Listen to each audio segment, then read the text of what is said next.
This is the Bible story poster for the last lesson of the unit Covenant Keepers. It's lesson number 7, and it's about Jesus. The subtitle of the lesson is A New and Better Way. And the scriptures are the Gospels, kind of a summation of the Gospels and the good news about Jesus, the basics of the Gospel. And also Hebrews chapter 8. So Hebrews chapter 8 is a good one to read. Actually, it's critical. It's important because what Hebrews 8 does is it ties in the idea of the new and the better covenant, and that's who Jesus was. So there are a couple of different posters, and what's great to point out, this one is what we call the basic gospel overview poster, and it's got several different ones that are all kind of condensed into one. And so we're going to highlight the first one and the third one. And so when I say highlight, what I mean by that is this one is provided in the lesson, but what's also provided is a giant one of the first one and a giant one of the third one. And so that way the kids can see it better from a distance and so on. But really, what you're doing is you're talking about Jesus and the story of Jesus, but the context of it is that he not represents, but he is the new and the better way. And so this is really important to emphasize and to understand, is that in all of the covenants that God made with the people, God saw how hard it was for the people to be faithful in their covenant promises to him. And so they will they'll learn that God understood that this was the case, and that no one really could keep their covenant all the time anyway. None of the people that God made the covenant with was able to keep it 100%. Nobody was, because we're all human. We all fail. We all make mistakes. We all have sin. Now, God knew that, and he understood that.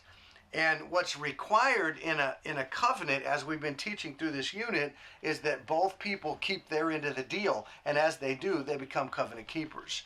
And yet God knew that ultimately us as humans would fail and not be able to do that. And through all of the covenants that God made with people, that was the case. And so God knew that, and so he made a way.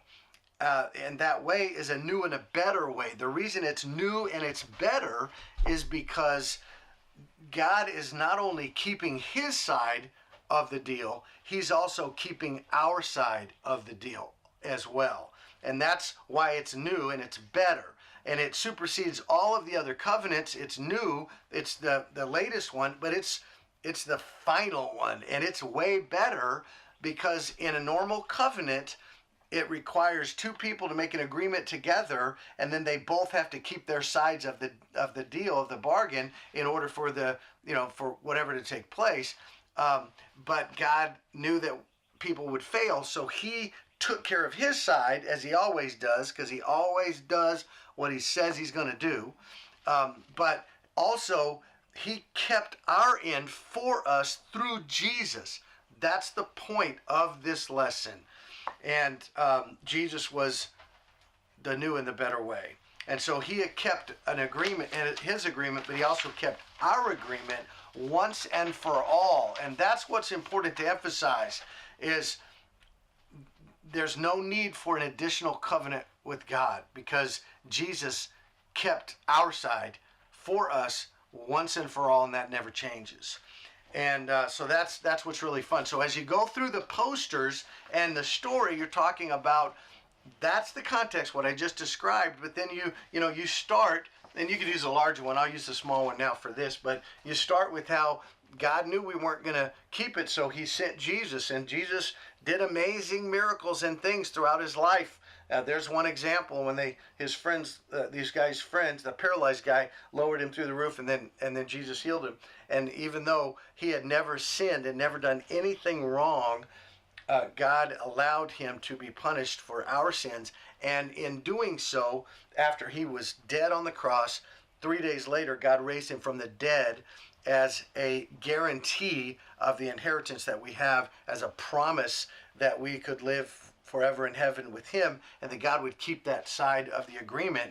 And that's good. So what's important to emphasize as you're going through this is that the reason he came, the reason this happened, this goes to the context of what this unit is about. The reason he came was so that he could bring this new covenant between God and people. And that's the whole reason. So it's the Bible story of Jesus, but it's the last one of the unit, and it ties the whole thing together. Throughout this whole unit, we've been looking towards the day when God would do something amazing, and it would be a new and a better covenant.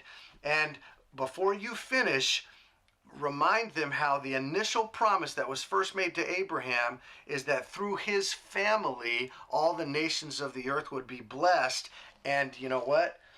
Mary and Joseph were a part of that family. And so it was through, ultimately, someone in Abraham's family, a descendants, that Jesus was born. And so really, that is the completion of his promise to Abraham that was passed down through the generations. So anyway, it's exciting. Lesson number 7, the last one, is about Jesus. It's the icing on the cake. It's the gravy on the mashed potatoes. It's the best part of the whole deal. And it finishes out the new and the better covenant.